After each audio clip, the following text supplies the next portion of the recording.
Okay, update tayo sa BTC. So sa last update natin, no, nagpo-push up si BTC mga around dito sa 71k area. At nag-short ako, nakalimutan ko saan banda. Nag-short ako banda dito kung saan man to, no. Pero most likely nabingwit na, no. Nabingwit na. Medyo marami akong tries ng short dito sa mga part na to, no. Itong part na to. Yan, marami akong tries diyan. So medyo nasa loss ako ngayon kasi kaka-short, no. Hindi ko kasi expect na ano, no, na ang ano yun niya, ang gagawa niya ng bear swing failure, ito pa. Ano? Ito pa, no. Tapos almost ATH din siya, no. So medyo napadalawang isip rin ako dyan, no, na oh shit, parang parang mag-ATH ata si BTC, pero parang may mali na mag-ATH agad-agad, no. So sa last update natin, no, na pag-usapan natin, no, na delikadong mag-long dito sa area to. So kung nakapag-long kayo dito, no, naka-push up naman siya, pero makikita natin yung mga sumunod na araw puro dump, no, at sunod-sunod na red days to, no. Sunod-sunod na red days. So medyo nagpapakita ng malakas na rejection atong area to, lalo na't meron tayong daily bear swing failure dito, no. Dito ang expect ko actually dito lang, no. Ito lang, no. Kung magbe-bear swing pa, baka maximum of dito na siguro, pero dito pa umabot, no. So overly bullish yung mga tao sa push up na to, na mukhang mag-ATH pero hindi nangyari, no. So disappointing yun para sa bulls, kumbaga, no. Yung napag-usapan din natin, kapag nag-breakout, so nag-breakout nga siya, eto, no. Nag-breakout nga siya, kailangan mag-stay above dito sa saan ba yun? Ito. Dito sa point na to, kailangan mag-stay above dito. Kaso makikita natin, no, breakout, bagsak agad, no. At ginagamit lang as retest, no. Retest, then dump ulit, no. So parang no, parang may malaking sign tayo na nagpapakita ng weakness si BTC bigla. Tingnan natin ang volume saglit. Ang volume natin doon sa push up na to, malakas naman yung volume, no. Pero no, kung titignan natin yung close niya, bear swing, no. So meron siyang break dito, pero bear swing failure dito, which is hindi maganda yun, lalo na kapag high volume siya, no. Ibig sabihin biglang pumasok yung mga bears dito, no. So itong pick up na to, pagpasok ng bears, nag waterfalls bigla, no. So hindi maganda yun para sa bulls. Titignan natin bakit kaya dito sa area na to ang rejection point, no. Bakit kaya dito, kung kung basic na TA lang, kasi ATH area to, no.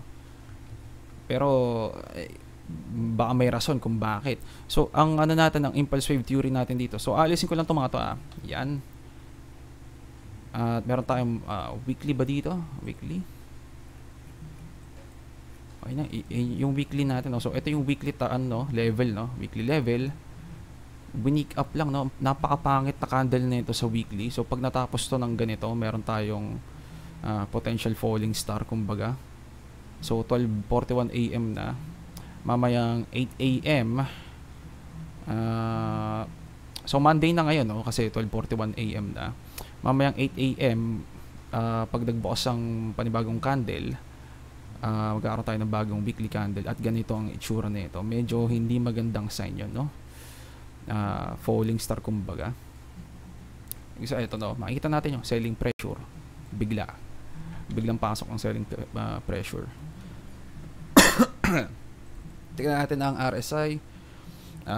Meron ba tayong makikita sa daily? Sa weekly parang wala, no. Parang nasa gitna lang siya. RSI 70, medyo lumagpas lang na onte. Wala tayong no, bearish divergence, pero nag-reject sa around 70 RSI. Breakdown ng moving average ng RSI natin. So again, din naman to, no, nagbe-breakdown naman to, no. Breakdown, retest, isa pang dump, no. Pero hindi natin sure kung anong gagawin nito sa ngayon, kasi papalapit na sa 50 RSI ito. So meron tong some sort of mini support sa ngayon. Siguro at may support tayo dito, no. Nag-breakout natin, resistance natin, ginawang support. Ngayon ito nga, no, ginagamit as support. pero parang hindi siya ma-hold. Medyo medyo malaki yung sunod na babagsakan nito, no, etong area na to. Meron tayong mini support dito, mini support dito, yan, pero ito medyo malaki to kasi dito pa yung sunod. So bakit kaya dito? Nakalimutan ko na. Teka lang, double check ko lang, parang median line kasi to, no, ng range na to. Double check lang natin saglit, parang median line. Makikita natin kung saan yung yung ito, resistance, breakout, support, breakdown, rejection ulit dito, push down. Tapos makikita natin medyo marami tayong parang turning point dito sa linyang to, turning point. Push up, turning point, bagsak. Push up, medyo magbe-breakout konti, turning point, bagsak, tapos breakout ulit, gagamitin na support, isa pang push up, no. So mukhang ito yung mukhang ito yung susunod kapag ito na break to, no, itong part na to. Okay, so tignan natin bakit dito meron tayong impulsive theory na mukha tong mukha pa rin tong leading diagonal or ABCDE.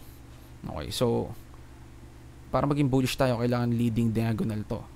Okay, so ang minimum na galaw nito most likely, so sa tingin ko baka ito na yung final push ng number 5 or letter E na meron tayong ganito, no. Taka lang, potential 1, 2, di ko sure kung ito ba yung 3, 4 at meron tayong 5, no. Tignan nga natin saglit yung wave counts. Meron tayong 1, 2, 3, meron tayong 1, 2, 3, meron tayong 1, 2, 3, meron tayong 1, 2, 3, meron tayong 1, 2, 3, 3, 3, 3, 3, 3 siya, no.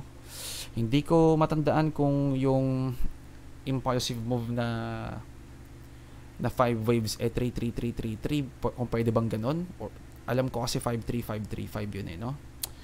Pero pagka ganyan, mas likely na baka A, B, C, D ito. Okay, A, B, C, D, E. Pero ando doon yung bullish case. Okay, hindi ko sinasabing tapos na tong push up na to, no. Kasi kung bullish tayo, meron tayong first wave dapat dito na leading diagonal 1. Tapos most likely magkakaroon tayo ng 50% na bagsak, mga banda dito siguro. Ito yung mga fake breakdown madalas, fake breakdown ng rising wedge. Then biglang magpa-pump ng ganyan. Titignan natin saglit kung kung magdadump man siya. Actually baka dito pa sa baba, no, bandang 60k, no. So itong swing low na to, no, okay. So medyo malayo-layo pa yung pwedeng ibagsak nito kung magkakaroon tayo ng second wave. So 60k pa, no. So 3, 4, 5, then ABC, then potential pump ulit. Okay, actually dito pala yung ABC dito banda, no. Yan. Pero just in case na hindi, doon papasok yung in case na itong buong push up na to hanggang dito C wave, baka ito na yung start ng malaking ABC correction, no. Meron tayong A wave, B wave, papuntang C wave. So bullish pa rin naman to, pero ayun nga, magkakaroon pa tayo ng medyo months of bearishness bago tayo magkaroon ng isa pang pump. Bullish pa rin naman yun. Di ko lang ganun kagusto yung setup na to kasi kung titignan natin yan sa sa longer time frame, medyo masyadong mahaba na tong move na correction na to.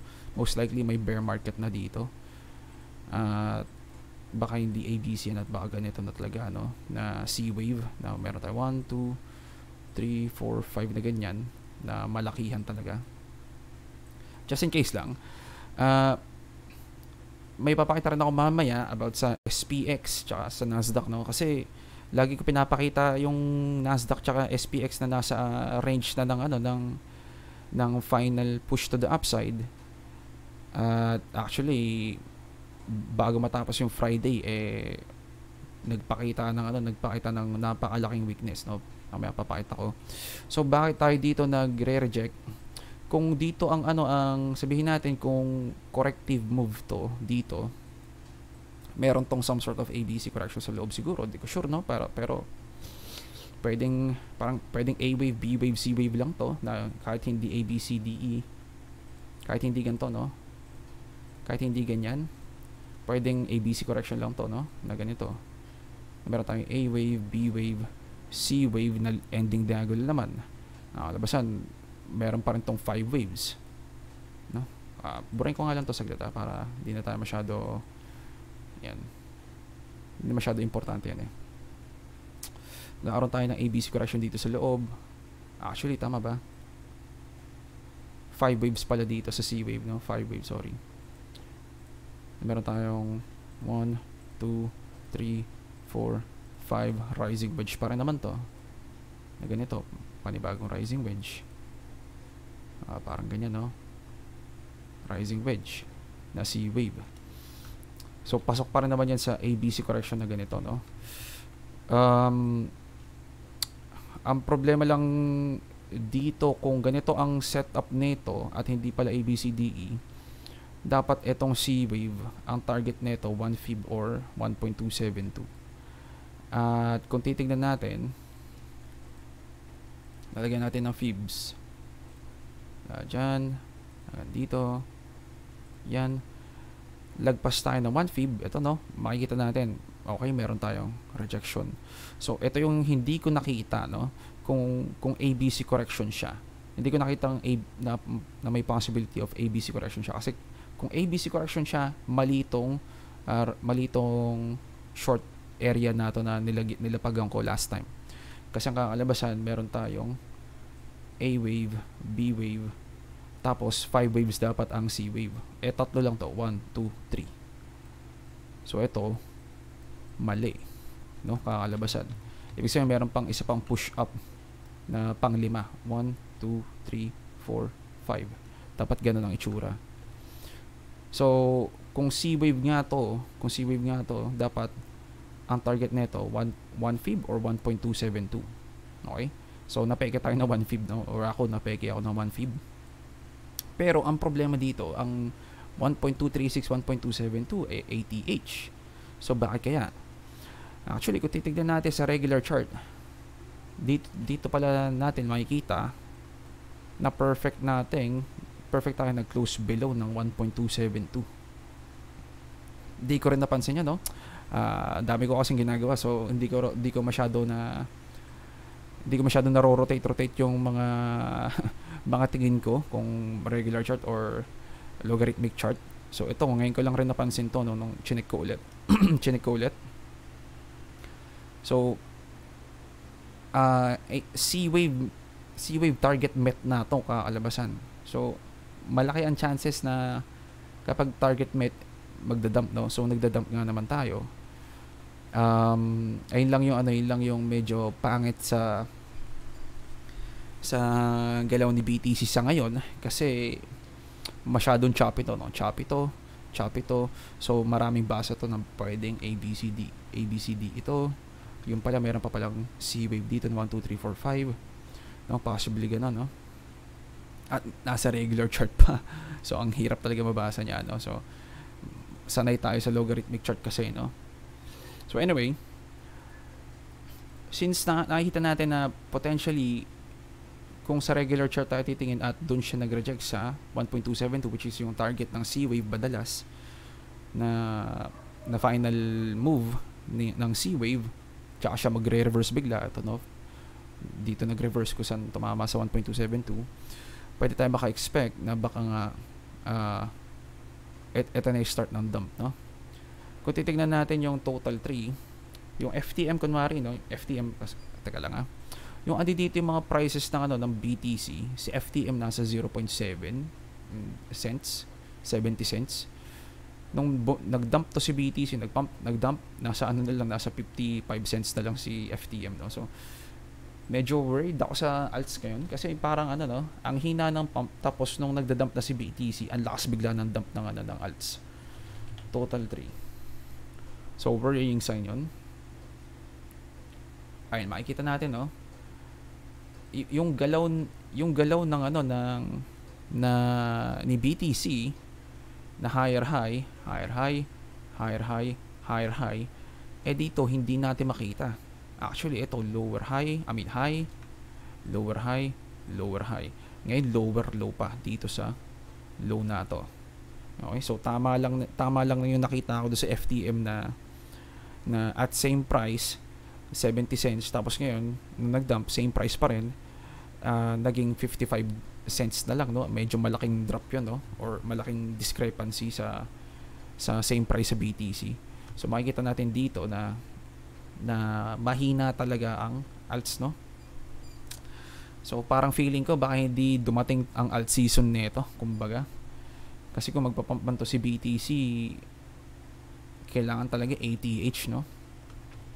So ayun lang yun ako, concern ko talaga, no, sa alts. So hanggang ngayon wala pa rin akong hawak na alts, wala pa rin akong longs, wala pa rin akong hodl sa alts kasi masyado mahina yung alts, no? At hinihintay talaga natin si BTC kung anong gagawin niya. So medyo yung overall, no, yung overall parang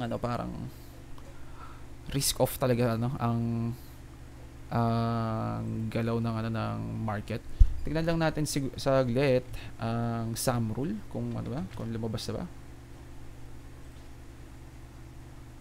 0.43 naman, no, mabagsak. Ibig sabihin goods naman tayo dapat, no? Tignan natin, wala naman tayo, ibig sabihin most likely walang recession. Tignan natin ang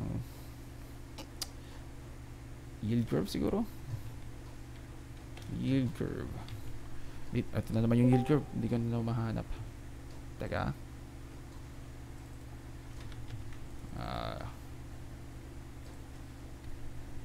Yield curve.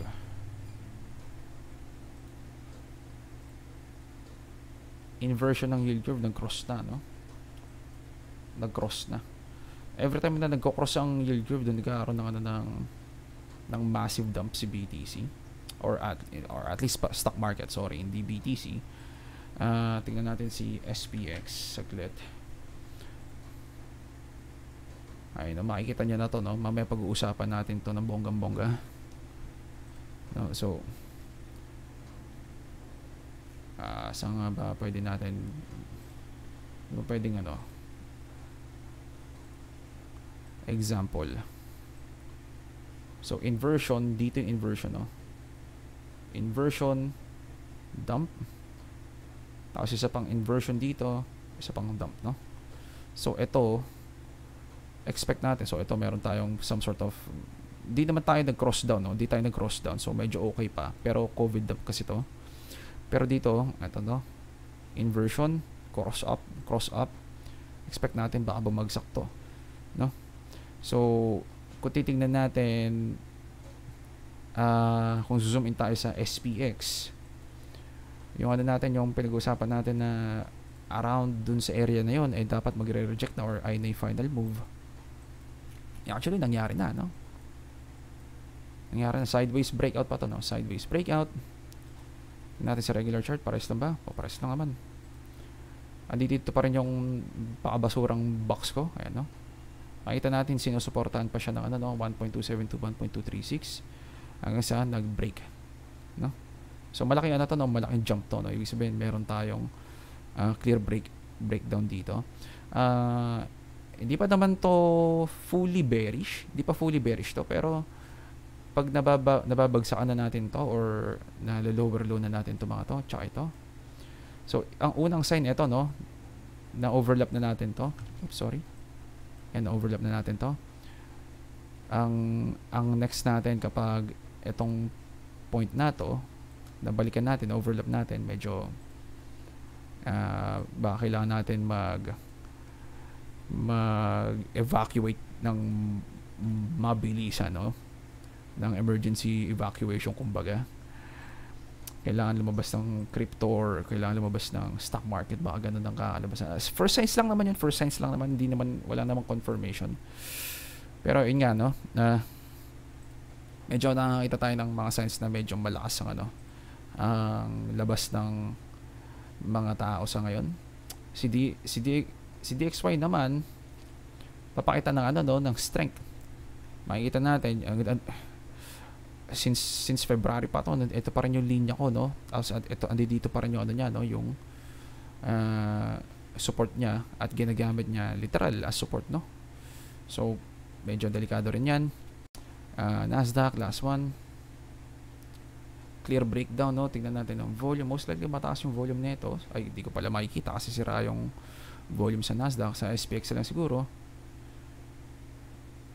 meron tayong volume spike. Medyo eto no, slight volume spike dito. So ayaw natin makakita ng ganyan. Ayun lang ano, ayun lang yung medyo eto no, 0.57 siya no, si FTM. Pero sa mga prices na ganito ng mga bandang 68k nasa 0.7 na si FTM last time. Okay. So ano pa ba? Ano pa ba tayo kailangan pag-usapan? Trading idea. Ito no, kahit ako di ko na trade to ng maayos no. Itong push up na to. At a loss ako diyan actually kasi short ako ng short diyan. Kasi ang una kong target ito. Sumunod ito at hindi ko expect na ito pa yung ita-targetan daw. So on the way ng pag-push up dito, pag-push up dito puro stop loss ako na puro losses na short no. Tapos nung tsaka lang natapos hindi na ako nag-trade napakamalas. Pero okay lang. At least medyo kailangan mag-chill ako sa mga ganyan talaga no. Kasi kapag alam ko na yung gagawin ko, ang kakalabasan na-excite ako masyado no. Hindi ako makapaghintay. So yan, nadali ako ng mga wake up pang ganito no. So ang galaw ni BTC sa ngayon, abang tayo sa Monday no. Sa Monday. Kung nakakita tayo ng breakdown sa stock market, potentially baka makakita rin tayo ng breakdown sa BTC rin no, which is delikado.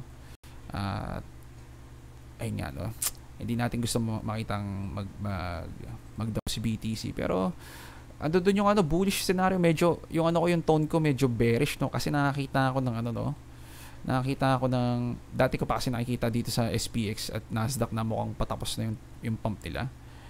So most likely magsisilabasan yung mga tao, baka maapektuhan si BTC rin no. So medyo naapektuhan nga si BTC, at medyo yun nga sumusunod na dun sa idea ko na pag nag-breakdown si SPX tsaka si Nasdaq baka dun na bumagsak rin si BTC at nangyayari nga no. Pero yun nga, doon pa rin yung bullish siya hanggat andito tayo sa malayo pa to no. Above nito ng 48k area, ang layo pa niyan. Bullish pa rin tayo sa long term. So kahit maganda pa yun, mag-ABC correction pa tong ganito, meron tayong mini bear market, okay lang, mini bear market, pero meron pa rin yan bull market most likely, as long as hindi niya gumanto no, hindi gumanyan. Tapos yung confirmation sa 31k pa eto 31k pa yung confirmation ng bear market, at most likely patapos na yung bear market nun no. Siguro hanggang dyan na lang yan, tapos papump na yan. Okay, so sana matapos na to no. Magkakaroon pa tayo ng mga rate cuts no. Yung rate cuts natin, historically nagkakaroon talaga tayo ng bear market dyan. So hindi ako magugulat kung kung dumire-diretso to sa pababa no. So ayun lang siguro update natin. Ingat sa trades at GG's boys.